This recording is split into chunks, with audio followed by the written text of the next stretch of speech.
upper deck.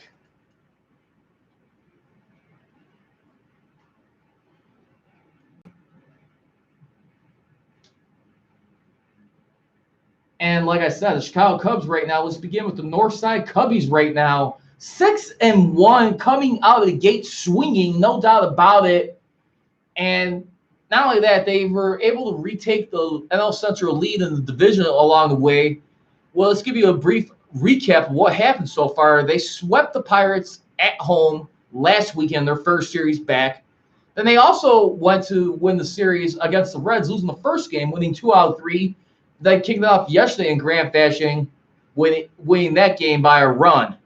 As we take a look at a lot of it going on, Chicago Cubs right now, they seem to be in a little bit of an upswing right now, but there still seems to be a little bit of concerns about Joe Maddon's job security as far as overall with the team and where people really feel like can they win the NL Central for the third time in 5 years, as well as make another possible World Series run. I will just say this right now, and I know there's been like little concerns and back and forth, and people may want to call it tension with Theo Epstein and Joe Maddon. I'm not sure if it's tension, but I mean, when you date back to like about 3 years ago, when they were able to get lucky and win 3 in a row in the World Series, and just the way he's been managing the bullpen, a lot of stuff going on. But like I said, I think sometimes when you have like these little controversies, sometimes what ends up happening is that you do have a point in time where sometimes we see in baseball history before. I mean, look at George Steinbrenner and Billy Martin right there, 1977 World Series team. Seemed to be a lot of stuff going on right there. He had a little bit of a concern like with Reggie Jackson. And then the skipper, Billy Martin, getting into a little bit of a dugout brawl almost after tensions boiling over in the game against the Red Sox. Look at what ended up happening there. They were able to go on to win their first pair of back-to-back World Series, even though Billy Martin did not finish off the rest of the season the following year when they repeated as World Series champions. But I like to think that in a similar breath with Chicago Cubs at this moment in time. I just think for right now, when you look at it, you have to be a little bit more realistic right now of what they've been dealing with and how they've been able to managing and weather this storm when you really look at it. And I could definitely say for right now, it's definitely a little bit of a concern for when we look at it. But yeah, I think definitely we got some stuff to keep an eye on over here. But I think what the Chicago Cubs are concerned right now, you have to start looking at like possibly who's going to be like your team MVP. I like to pitch to you right now. Who do you think is the guy that's mainly responsible for leading this charge as we take a look at it on this roster as we think about things? For what they overall had to come. I mean, a team who's been entering this season as far as like having to pay a little bit more of the luxury tax this year, but still find ways to get a guy like a Craig Kimbrell right now, phenomenal closer since joining the team right now, and just doing some wonders right there. I mean, definitely helping out some closing finishes right now at this point in time. And I think right now with the Cubs, you got to be a little bit more leery. You still got to be able to finish a little bit strong. I mean, we're still like near entering the final week or two of July of this month when you really think about things. So let's find out. But I'm not sure if they're going to be able to make another move at the trade deadline. But you do have to put in the Prosper right now. I mean, how do you view this team realistically up to this point? Do you see them right now as a team that can hang on, make another miraculous run, and be able to prove a lot of haters and doubters wrong? Because right now, when you really look at it overall, I mean, right now with the Chicago Cubs, he's been only right now 5 for 6. He's only had one blown save since coming over to the Northsiders. And then, like I said, I want to hear your thoughts right now. Who do you believe is the team MVP on this ball club? I tell you what, if I had to take a vote right now, who I'm looking at, I'm probably gonna go with probably like Chris Bryant at this point in time, right now. A guy right there who's still batting a solid 296 batting average. I mean, right now, I mean, he's definitely one of the guys right here who still seems to have some power in him from time to time. He's got like the second most home runs on the club. I mean, Javi Baez, I mean, would probably be like a slam dunk winner, but I think Chris Bryant does a little bit more hustle and grinding work as time proves on. So that would probably be my vote for right now. But if I currently want to like look at this right now, I want to definitely say right now at this point in time when you got to look at it, I think you have to think that they should be able to hang on. I mean, pretty much it's going to come down to the Cardinals and the Brewers. Pittsburgh Pirates have fallen out tremendously out of the stands. I think they're like about like 7.5 games back. So let's not hold our breath. But as far as the White Sox are concerned right now, a team right now who is technically in year number 3 of their rebuild. I mean, when you really think about things, which started, I think, around since 2016. So it's trading Chris Sale. And you look at where they're at and what's their excuse right now. I mean, right now, you're pretty much close to like about like 12 and a half games out of the final wild card spot. I mean, I think only time will tell that they're going to continue to get better right now. But I will say this. I want to ponder a question right now for you Southsiders right now, or as Gerald Van Schuwen would say, the South Sliders at this point in time. Should they consider trading a guy like Jose Abreu at the trade deadline, which will be on July 31st at 3 o'clock? Let's think about that for a moment. Let that sink in. We'll cap that a little bit more. We're getting ready to dive more into some baseball. We'll wrap up just a little bit when we come out. But for right now, coming out of this break coming up, we're going to get into some NFL extra points. Bear Zones will be debuting today. You can hit me up on Twitter at Prodigy Richey. Listen to CSRs on deck with me, Charles Prodigy Richey.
Hey, do you still publish? Do you still live today? Okay, thank you.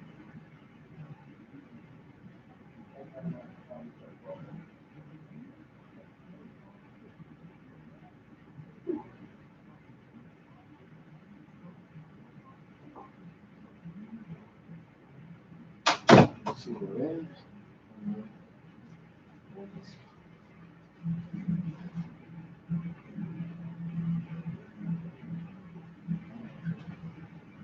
So far, so good.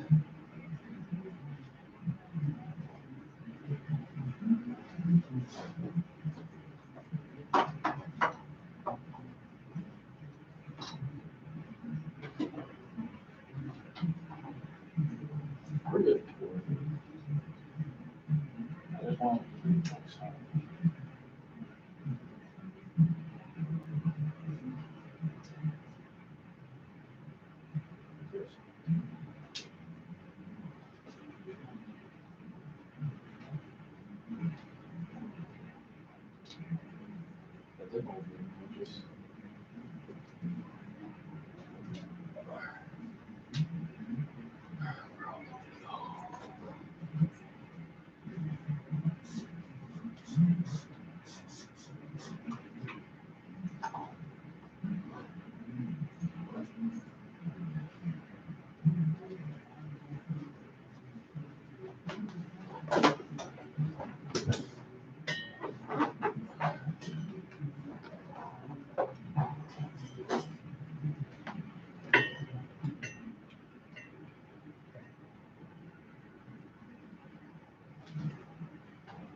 Hey, what's up, everybody?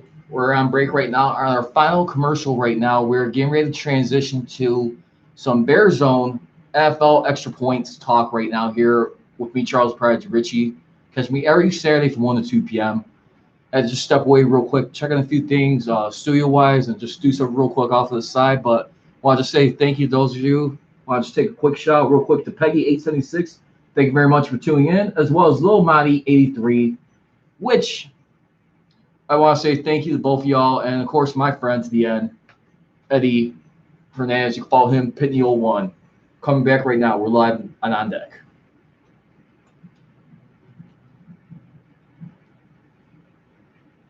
And welcome back here to CSR's On Deck with me, Charles Prodigy Richey, as we right now are transitioning. When you hear that music, you know what that means. It is some time for some NFL extra points here on CSR at this point in time. Like I said, I've got a lot of stuff to get into right now at this point in time as we look at it. But, yeah, I definitely feel right now, when you think about things at this moment in time, cool stuff to get into. We're just talking about Cubs and White Sox debate right now. I just want to just wrap up real quickly on the White Sox. Jose Abreu is that one guy right now who's 32 years old, first baseman. I mean, if you're in year number 2, or you still want to say year number 3, according to Daryl Van Schuen of the Sun Times, I think you have to consider trading him as an asset, see if you can get something out of him right now at this point in time. I don't think it hurts to see what you get in return. I mean, if you want to continue to get better and better, I think you have to bite that bullet right now and really ask yourselves, how much realistically do you feel like you get back into this wild card hunt? Obviously, they're not going to be winning the division this year. I mean, that's pretty much a given right now. But as far as wild card right now, you have to make a quick decision. Buyers or sellers, tweet me at Prodigy Richey. Leave a comment in the live stream. You can search for the CSR page by going to ChicagolandSportsRadio.com on Facebook. But like I said, now we're getting ready to get into some NFL football right now as we take a look at it. And more one guy in particular on the segment of NFL extra points with the Bear Zone. I'm talking about none other than Mitch Trubisky right now, who's entering his 3rd year as an NFL player, as a quarterback, 2nd full year as a starter. Remember, he came in during the 2017 season a couple of years ago and showed some flashes of some excitement and some promise down the road. A lot to do with his mobility when you really think about things and square it off. But right now, I mean, there's been a lot of talk about him being as far as one of the biggest keys to this team succeeding as far as like long term when you really think about it, as far as like having the offense run around him rather than through him, as I was alluding to last week's show, as we think about things.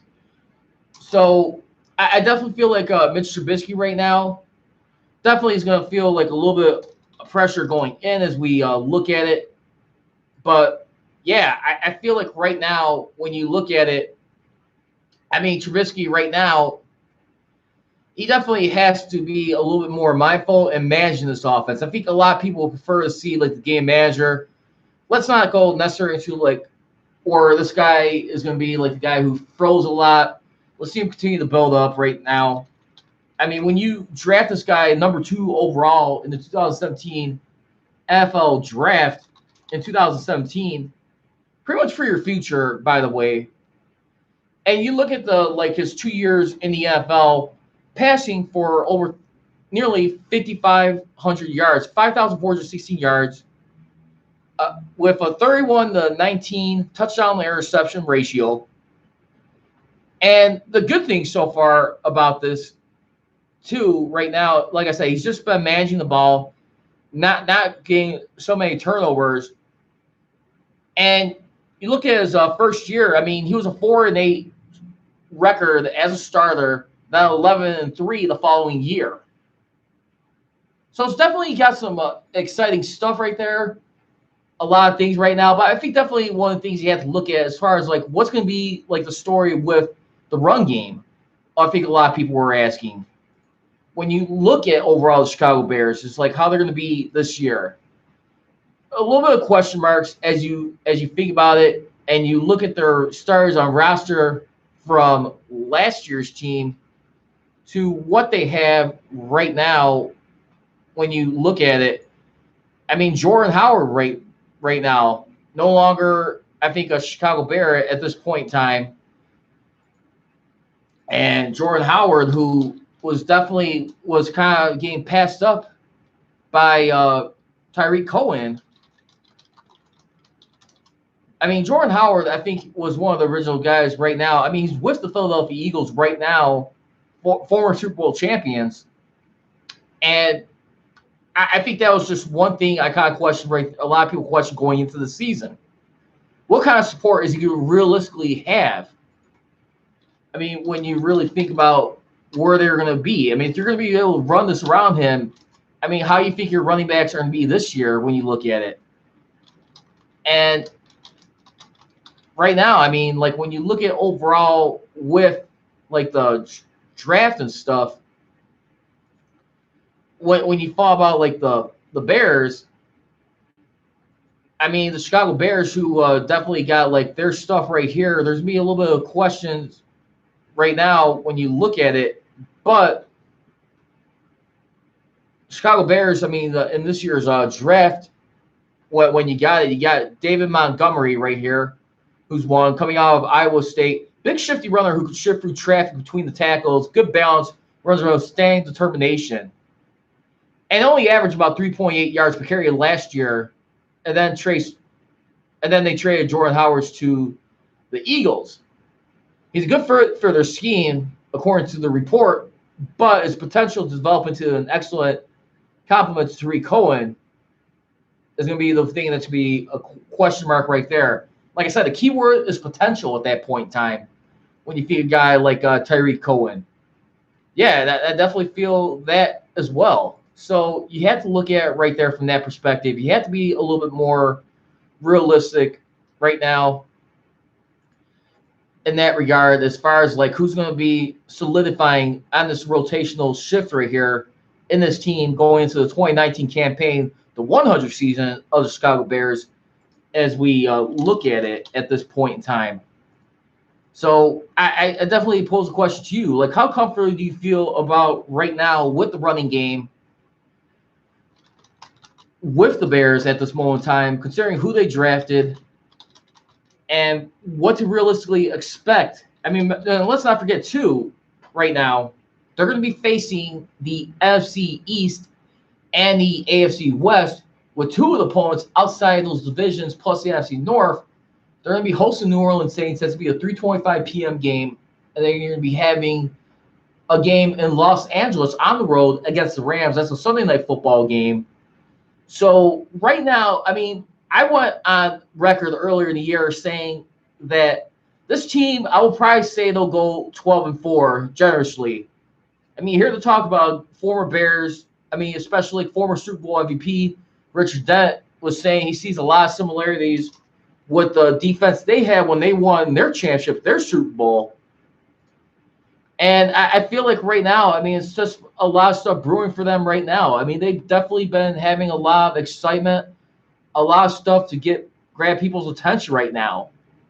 I mean, when you trade for a guy like Khalil Mack and surrender what you did as far as with the draft picks, the first rounders and stuff, I think it was just definitely a remarkable job by everyone, all hands on deck, when you really think about it.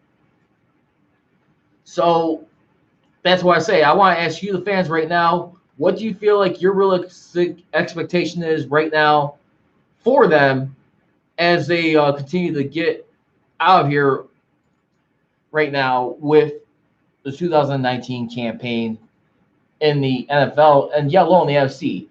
Super Bowl contenders, possibly? We'll find out. Only time will tell.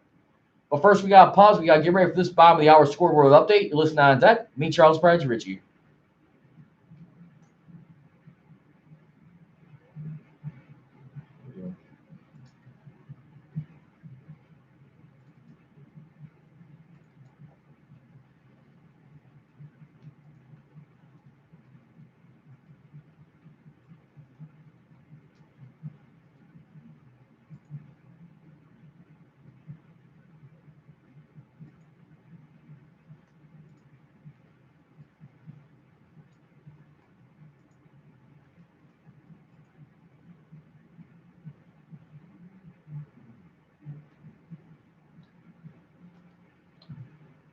At 1:30 p.m., I'm Charles Prodigy Richey with your ChicagolandSportsRadio.com update. Brought to you by the Illinois Media School. For more information on the career of broadcasting, go to BeyondAir.com. Well, we take a look right now, beginning in the NFL. As tweeted out yesterday morning by ESPN's Adam Schefter, the NFL will not discipline Kansas City Chiefs wide receiver Tyreek Hill, who was accused of assaulting his son. Due to no evidence supporting that he did, the league will leave the case open and further evidence has emerged. For right now, he is free to report to training camp, practice, and participate in the regular season unless anything comes out in the near future. Also, by Tom Pelissero, he also notes that the investigation by the Kansas Department for Children and Families remains ongoing. Spokesman Mike Daniels tells me. But that isn't a criminal investigation of Tyreek Hill and Crystal Espinal. It's strictly about the child's welfare. Ian Rappaport of NFL Network also notes that the Eagles are bringing back veteran running back Darren Sproles, agreeing to a one-year deal with him. Other notable transactions includes the Bills signing former safety Kurt Coleman to a one-year contract because safety Raphael Bush is retired from the NFL. Former Saints and Panthers safety Kurt Coleman will make just over $1 million on a one-year deal with a chance to make a maximum of $2 million, source said. In the UFC and MMA, top three welterweight in the division, who's arguably should probably be the contender for the welterweight crown, George Masvidal, sends a warning to Dana White. If you don't give me my title shot, I'm going to send in Yoel Romero to change your mind. He has surged into the top three in the welterweight rankings after his back-to-back knockout wins over Darren Till and Ben Askren. Then also, as we take a look right now, the Chicago Cubs right now, they are doing battle right now with the San Diego Padres at Wrigley Field. We got no score for that. And then later on, we have the Chicago White Sox in Game 2 of their matchup against Tampa Bay Rays.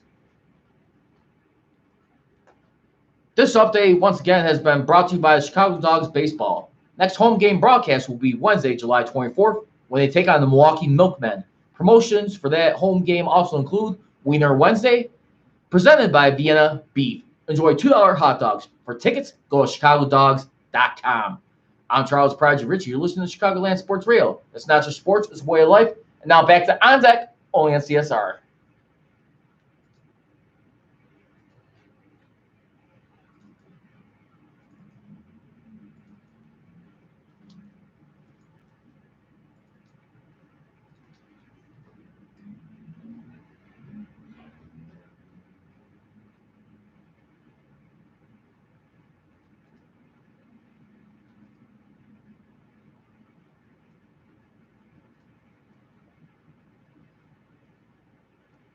And continuing live in this hot, steamy edition of this Saturday here of On Deck with me, Charles Prodigy Richey.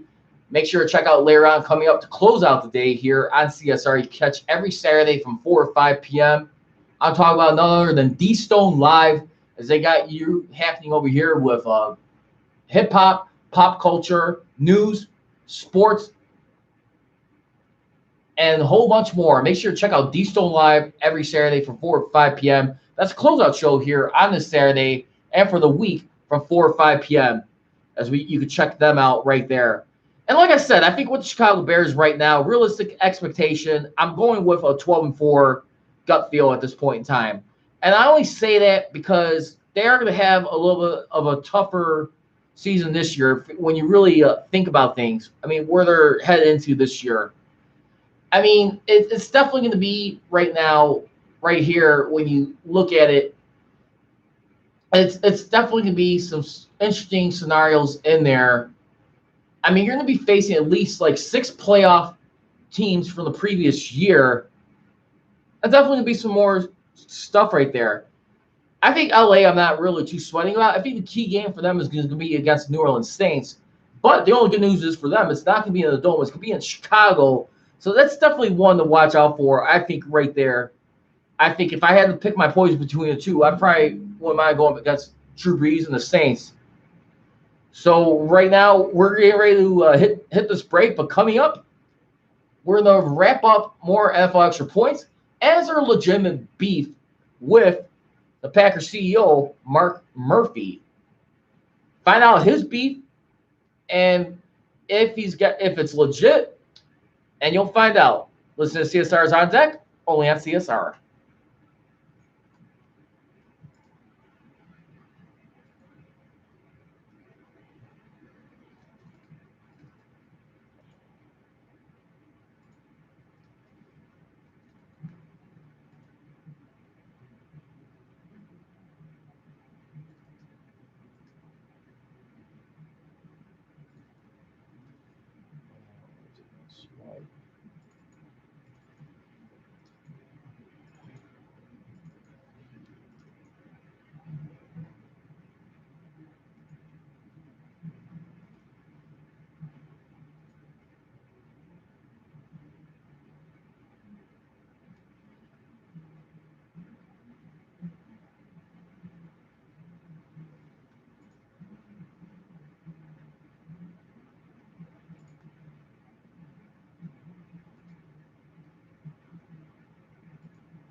And once again, I just want to say thank you, everybody, for tuning in here on this hot, humid, muggy Saturday edition here of On Deck right now. Hope everyone's staying cool right now. Just be careful of some conditions outside. Make sure keep yourself hydrated and fluids going for you. And stay active, more importantly, but just not too active, of course, safety concerns.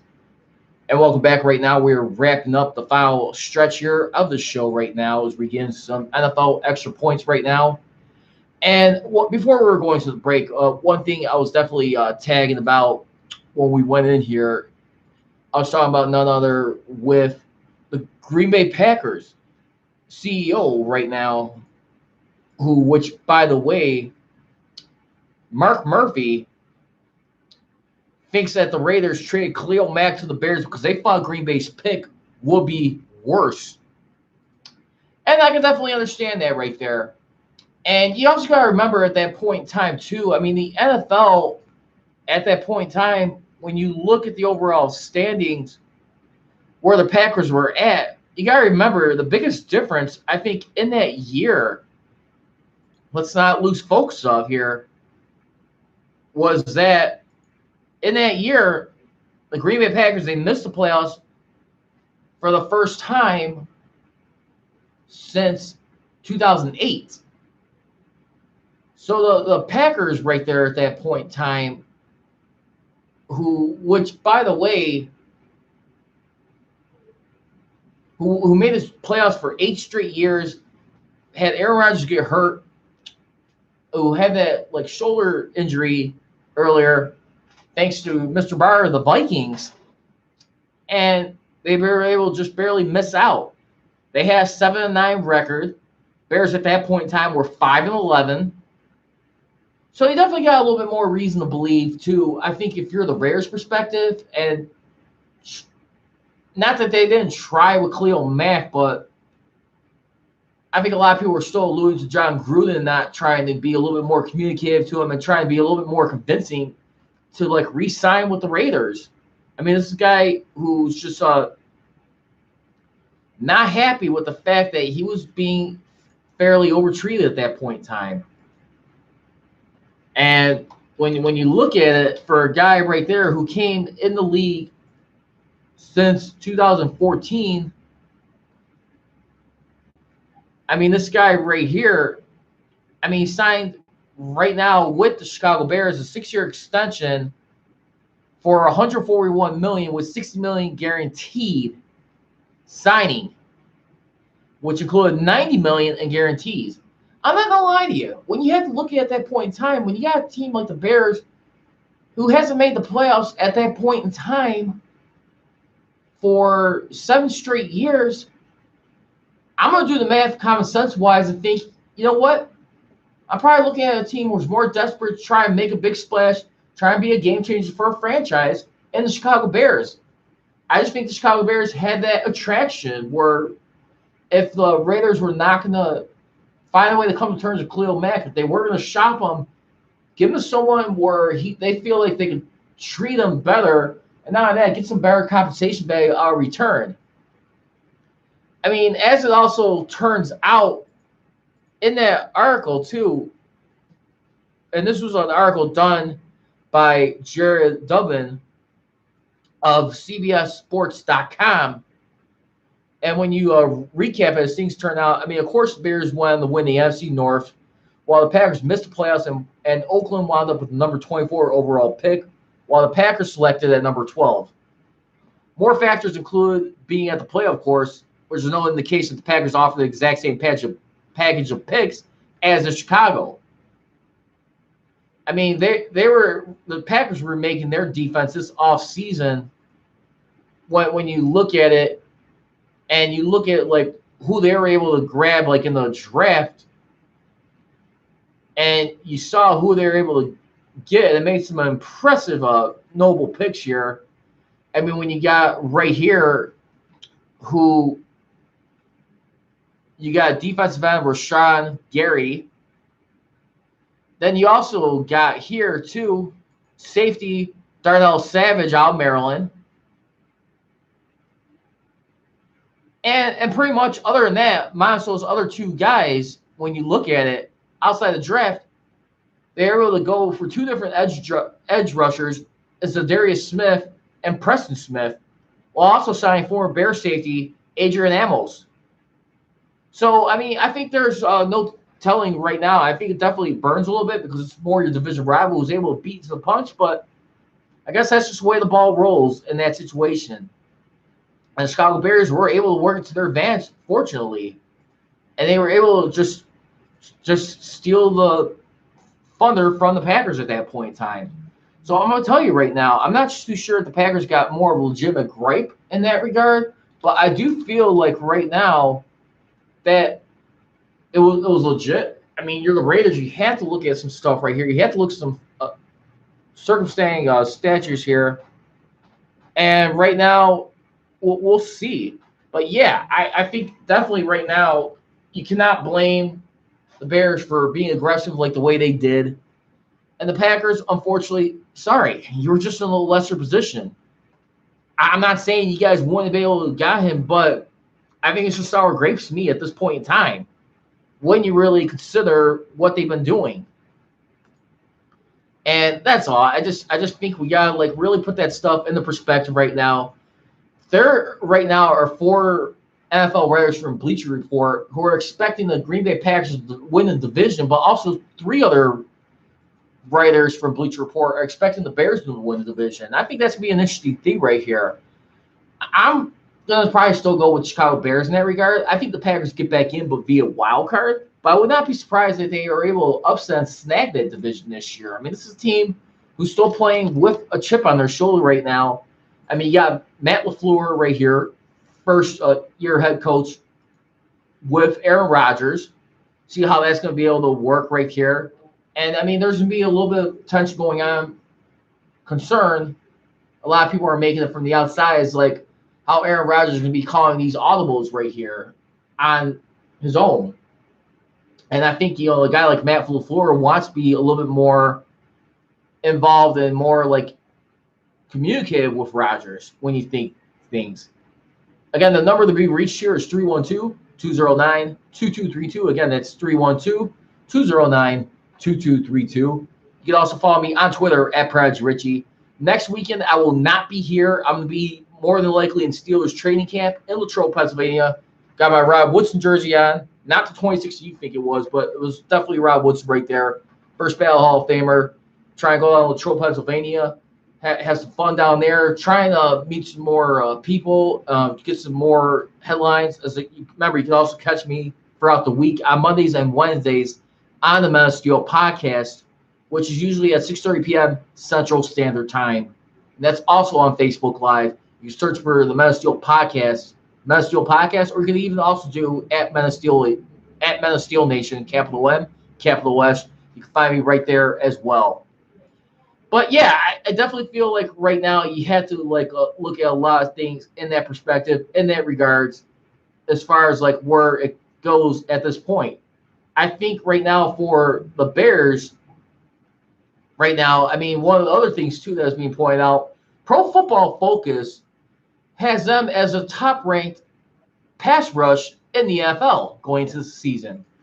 And I think that's definitely very good right there as we look at it. And for right now, when you look at it, I think the Bears' top pass rush, I could definitely see that being a possibility because right now you got Akeem Hicks, who they grabbed in 2016 right here. I mean, who's been really doing some phenomenal stuff with this team when you look at it and you look about his overall comparison when coming over from the New Orleans Saints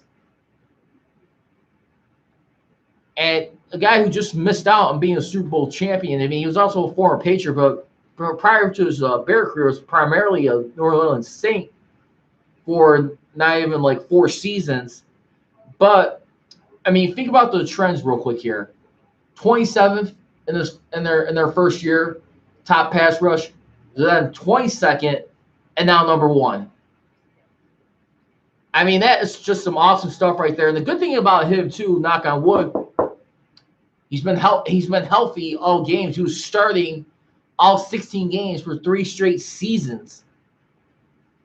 I mean, this is a guy who, right here, I mean, earlier in the beginning of his career, he only had one season where he started all 16 games, and that was 2013 with New Orleans Saints.